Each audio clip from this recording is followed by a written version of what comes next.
Dieu vous bénisse richement. Je voulais un peu intervenir par rapport à ce que j'ai suivi il n'y a pas trop longtemps de cela. Il y a un monsieur qu'on nomme l'abbé Blaise Conda. En fait, j'ai suivi ce qu'il a dit, ça m'avait un peu heurté, donc j'étais obligé de répondre un peu à cet homme. Ce ne sont pas dans mes habitudes, mais ça m'a vraiment attristé.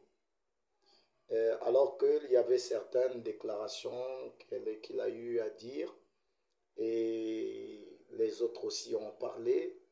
Et en suivant cette vidéo, il dit que, regardez, moi par rapport à mon niveau d'études, par rapport à l'éducation que mes parents m'ont inculquée, est-ce que je serais en mesure de croire les branhamistes ou encore le message? Voyez que quelqu'un qui a tout son bon sens, j'ai beaucoup du respect pour lui parce que c'est un être humain.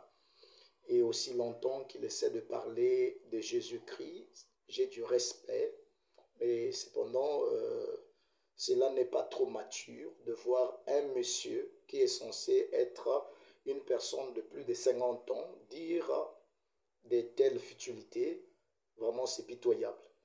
Parce que si vous parlez d'être un serviteur de Dieu, avoir un grand niveau, avoir beaucoup de diplômes, cela déjà va contredire même toute la parole parce que même Jésus-Christ que vous prétendez croire, quoique vous ne croyez pas totalement, vous croyez partiellement en Jésus-Christ, quel niveau, quel diplôme a-t-il eu?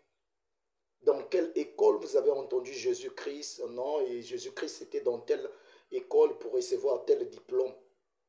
Si vous parlez de Jésus-Christ que vous prétendez, ou encore de Paul, qui soi-disant était votre premier pape, il s'avère que Paul, et disons Pierre plutôt, il n'a jamais mis pied à Rome. Quel diplôme avait Pierre? Vous parlez des apôtres, des gens qui ont vécu avant, alors que la Bible les appelle même le peuple, les gens du peuple sans instruction. Vous voyez comment ce que vous dites, vous insultez le monde entier. Parce que dire que non, par rapport à vos diplômes, vous voyez, c'est de l'orgueil, mais qui est mal placé. Un serviteur de Dieu n'est pas censé dire de telles choses. Vous voyez, donc Dieu avec Dieu, ce n'est pas votre intelligence ou encore vos diplômes que vous avez reçus sur le banc de l'école qu'il faut voir, mais plutôt vous avez un problème d'analphabétisme spirituel. Vraiment, pardonnez-moi, je ne voulais pas vous dire cela, mais vraiment, c'est une personne de votre âge qui n'est pas censée dire de telles choses. Vous voyez que non, vous avez un problème sérieux. Donc, ce n'est pas un problème de diplôme. Il faudrait que vous puissiez changer votre manière de parler. On ne devient pas chrétien, on ne croit pas quelque part, ou encore on ne fait pas la distinction d'une religion donnée par rapport à ce que nous avons appris sur le banc de l'école. Parce qu'il y a des véritables hommes de Dieu qui servent Dieu convenablement, sincèrement, mais qui n'ont pas de diplôme, qui n'ont jamais été sur le banc de l'école. Qu'est-ce que vous direz de Dwight Moody, qui était un véritable serviteur de Dieu, alors qu'il n'avait même pas le niveau primaire et il n'avait même pas le niveau CM2? Vous allez dire quoi là-dessus?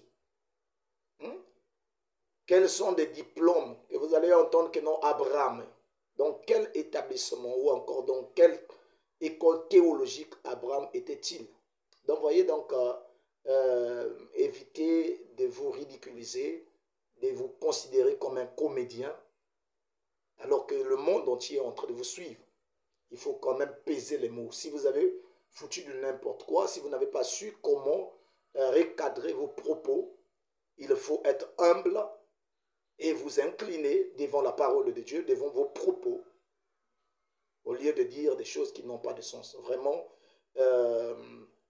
au nom du monde entier, je vous pardonne, au nom de la parole de Dieu, au nom du peuple de Dieu, vraiment que Dieu vous pardonne parce que vous ne savez pas ce que vous dites. Que Dieu ait pitié de votre âme.